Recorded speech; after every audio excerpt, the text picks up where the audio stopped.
जादुई पेड़ का खजाना। एक छोटे से गांव में श्याम नाम का आदमी रहा करता, जो बाजार से मछलियां बेचकर अपने घर का गुजारा किया करता था।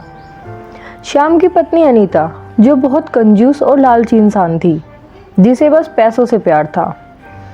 एक दिन श्याम अपनी मछलियां बेचकर घर आता है और आकर अनीता से बोलता है, अनीता, ये लो आज दिन भर की कमाई।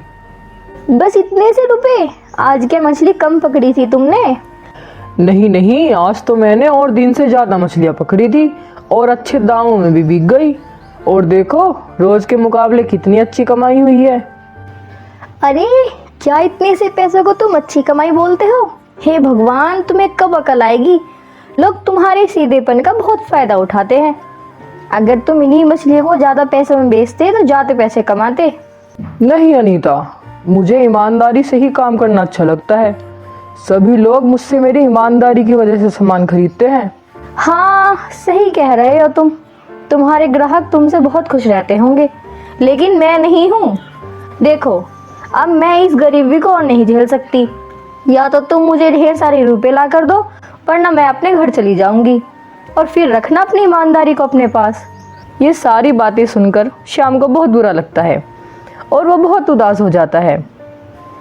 जब अगले दिन वो नदी में मछलियां पकड़ने जाता है तो श्याम नदी के किनारे बैठ जाता है और वहां बैठे बैठे सोचता है कि वो अनीता को कैसे समझा सकता है। हे भगवान, मैं अनीता को कैसे समझाऊं कि ज्यादा लालच करना सही नहीं है। ये बात मैं उसे कैसे समझाऊं कि मैं जितना कमाता हूँ मुझे इतने में ही बहुत अच्छा लगता है, क्योंकि वो मेरी ईमानदारी के पैसे होते हैं। पर अनीता को तो ढेर सारे पैसे चाहिए। अब मैं उसे इतने पैसे कहाँ से ला कर दूं? श्याम की ये सारी बातें नदी के बीचों बीच खड़ा एक पेड़ बहुत ध्यान से सुन रहा था। और जैसे ही श्याम की नज़र उस पेड़ पर पड़ी तो श्याम अपनी सारी बातें भूलकर बस शांति से बैठकर उसे देखने लगता है। कुछ देर के बाद वो पेड़ बोलता है, श्याम, तुम इतने परेशान क्यों लग रहे हो? तुम मुझे अपनी परेशानी बता सकते हो। पेड़ को बोलता हुआ देख श्याम को लगता है कि वो शायद कोई सपना देख रहा है, लेकिन तभी वो पेड़ बोलता है, श्याम, तुम कोई सपना नहीं देख रहे हो। मैं एक जादुई पेड़ बोल रहा हूँ। मैं बोल भी सकता हूँ और मैंने तुम्हारी सारी बातें भी सुन ली हैं। तुम बहुत ईमानदार और अच्छे इंसान हो। मैं तुमसे बहुत परेशान हुआ, इसलिए मैं तुम्हें एक उपहार देना चाहता हूँ। इतना बोलकर ही पेड़ सोने से भरी एक मटकी वहां प्रकट कर देता है और श्याम को दे देता है। मटकी देने के तुरंत बाद वो जादुई पेड़ वहां से गायब हो जाता है, जिसे देखकर श्याम हैरान हो जाता है और बोलता है, अरे, ये क्या कोई जादुई पेड़ ने मुझे इतना सारा खजाना देकर खुद ही गायब हो गया? अब मैं एक काम करता हूँ, इस मटके को उठाकर जल्दी से घर ले जाता हूँ, वरना मुझे कोई देखेगा तो सोचेगा कि मैंने चोरी करके मटके को लाया हूँ। इतना कहकर श्याम खजाने से भरी मटकी को उठाकर अपने घर ले जाता है। और घर आने के बाद अनीता उससे बोलती है, अरे, कहाँ से ले आई मटका? कहीं तुमने किसी के यहाँ चोरी तो नहीं की? अगर चोरी ही करनी थी तो कम से कम कुछ ढंग का सामान ही चुरा लेते। नहीं अनीता, मैं कहीं से चोरी करके नहीं लाया हूँ। और तुमने कहा था ना कि हमें अमीर बनना है। पर हाँ, इसमें ऐसा है क्या? और तुम्हें मिला कहाँ से? अनीता, इसमें बहुत सारा खजाना है। सोने के जेवरात, चांदी के सिक्के, हीरे और मोती भी। लेकिन आपको ये दिया किसने? इसके बाद श्याम जादुई पेड़ और नदी के पास की सारी बातें अनीता को बता देता है। श्याम की बातें सुनकर अनीता बहुत खुश होती है और बोलती है, अरे वाह, ये तो बहुत अच्छा हुआ। आज किया ना तुमने कोई ढंग का काम।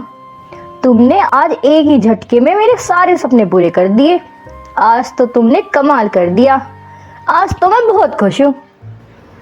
अनीता उस मटकी को देखकर बहुत खुश होती है और पूरे गांव में उस मटकी को दिखाती है और बताती है कि अब वो कितनी अमीर हो गई है। अब तो पूरे गांव में सभी को पता चल गया था कि श्याम को खजाने की मटकी मिली है। बस हर जगह श्याम और खजाने की बात हो रही थी। तभी एक दिन गांव की कुछ औरतें अनीता के घर पर आकर उससे बोलती हैं, अरे बहन अनीता, मैंने सुना है तुम्हें कोई खजाने की मटकी मिली है। उसकी वजह से अब तुम बहुत अमीर हो गई हो। हाँ, बिल्कुल सही सुना है तुमने। और तुम जानती भी हो पूरे गांव में अब जितना अमीर मैं हूँ इतना कोई नहीं है, और अब मैं जो चाहूँ वो खरीद सकती हूँ। इतना कहकर अनीता अपने घर के अंदर चली जाती है। अनीता के जाने के बाद वहां पर खड़ी औरतें खजाने के बारे में बात करने लगती हैं। अरे बहन, देखा तुमने, अनीता को तो अब अपनी अमीरी पर कितना घमंड हो गया। अब तक तो ये किसी से अच्छे से बात भी नहीं करती। अरे हाँ बहन, तुम सही बोल रही हो। लालची और कंजूस तो पहले से ही थी ये, अब तो खजाना मिलने से घमंडी भी हो गई।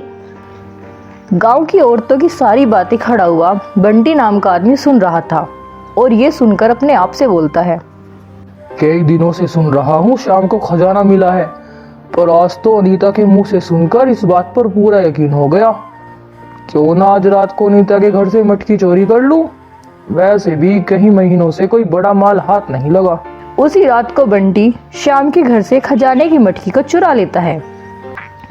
सुबह उठकर जैसे ही अनीता उस खजाने की मटकी को ढूंढती है तो वो चिल्लाने लगती है और जोर जोर से चिल्लाकर बोलती है, अरे ये क्या हुआ, यहाँ तो खजाने की मटकी रखी थी, अचानक कहाँ गायब हो गई? कहाँ चली गई मेरे खजाने की मटकी? रात को सोने से पहले तो मैंने देखी थी। अनीता की आवाज सुनकर श्याम जल्दी से वहां आता है और बोलता है, अरे क्या हुआ अनीता, क्यों इतनी जोर जोर से सुबह सुबह चिल्ला रही हो? अरे देखिए ना, खजाने से भरी मटकी रात को यहीं रखी थी, अब वो कहीं नहीं मिल रही। मुझे तो लगता है जादुई पेड़ ने वो मटकी हमारे पास से गायब कर ली होगी। जाओ अभी जाकर उससे मटकी वापस लेकर आओ। मुझे नहीं पता, मुझे मेरा खजाने की मटकी वापस चाहिए। अरे अनीता, ये तुम क्या कह रही हो? भला जादुई पेड़ ऐसा क्यों करेगा? और तुम ये बात कान खोल कर सुन लो, मैं उस पेड़ के पास खजाना मांगने नहीं जाऊंगा। और मेरी ये बात याद रखना, तुम्हारा ये लालच एक दिन हमारे इस घर को भी ले डूबेगा। मुझ पर चिल्लाओ मत, तुम यहीं बैठो और अपनी ईमानदारी को रखो अपने पास। मैं जा रही हूँ नदी के पास में, उस पेड़ से खजाने की मटकी वापस लेकर ही आऊंगी। अनीता दौड़ती हुई पेड़ के पास जाती है और जोर जोर से जादुई पेड़ को आवाज लगाती है। अनीता की जोर जोर से आवाज सुनकर जादुई पेड़ नदी में प्रकट हो जाता है। अरे जादुई पेड़, जो तुमने हमें खजाने की भरी मटकी दी थी वो तुमने हमसे वापस क्यों ली? अरे नहीं, मैंने कोई मटकी तुमसे वापस नहीं ली है, लेकिन अगर तुम फिर भी ऐसा लगता है तो ये लो, मैं तुम्हें दूसरी मटकी दे देता हूँ। इसके बाद जादुई पेड़ खजाने से भरी एक और मटकी अनीता को दे देता है। अनीता खजाने की भरी मटकी को लेकर घर आ जाती है।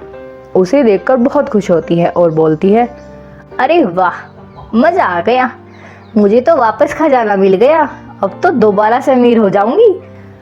इसके बाद अनीता उस खजाने की मदद से एक बहुत बड़ा घर बनवा लेती है और आराम से रहने लगती है। फिर एक दिन अनीता श्याम से बोलती है, अरे अब मुझे और भी खजाना चाहिए, घर के खर्चे भी तो कितने बढ़ गए हैं। हाँ, मुझे ना घर की बहुत सारी चीजें खरीदनी है, इसलिए तुम मुझे खजाने की मटकी और ला कर दे दो। अरे अनीता, ऐसा मत करो, ये गलत है। अब हमें अपनी खुद की मेहनत पर निर्भर होना चाहिए। मैं ही पागल हूँ जो तुमसे रोज रोज बात करने के लिए जाती हूँ। तुम तो अपनी ईमानदारी लेकर बैठो, अब तुम मुझे तो सिखाओ मत कि क्या करना है क्या नहीं। अनीता इतना कहकर वहां से नदी के पास जाती है और जोर जोर से जादुई पेड़ को आवाज लगाती है। अनीता की आवाज सुनकर फिर से जादुई पेड़ वहां प्रकट हो जाता है। बोलो अनीता, अब क्या हुआ? ए जादुई पेड़, तुमने जो मुझे खजाने की मटकी दी थी ना, वो फिर से चोरी हो गई। अब मैं क्या करूं? ठीक है अनीता, अगर ऐसी बात है तो तुम अब घर जाओ, इस बार तुम्हें सब बदला बदला मिलेगा। पेड़ की इतनी बात सुनकर अनीता अपने घर आ जाती है। अनीता जैसे ही अपने घर पहुंचती है तो वो देखती है उसका शानदार सा बना हुआ घर अब झोपड़ी में बदल गया था। और ये सब देखकर अनीता गुस्सा होकर बोलती है, ये क्या, मेरा इतना सुंदर बना हुआ घर झोपड़ी में बदल गया? अरे ये सब कैसे हो गया? तभी अनीता के घर में से उस जादुई पेड़ की आवाज आती है, मूर्ख औरत, ये सब तेरे लालच का ही परिणाम है। तुझे मैंने इतना खजाना दिया, फिर भी तेरा लालच कम नहीं हुआ, इसलिए मैंने तुझसे सब कुछ छीन लिया। ये सब सुनकर अनीता बहुत उदास हो जाती है और वहीं पर खड़ा श्याम उसे दोबारा समझाता है और बोलता है, अनीता, मैंने तुम्हें पहले ही समझाया था, ज्यादा लालच मत करो, लेकिन तुमने मेरी एक बात नहीं सुनी। मुझे माफ कर दीजिए, मेरी वजह से आया हुआ धन भी वापस चला गया।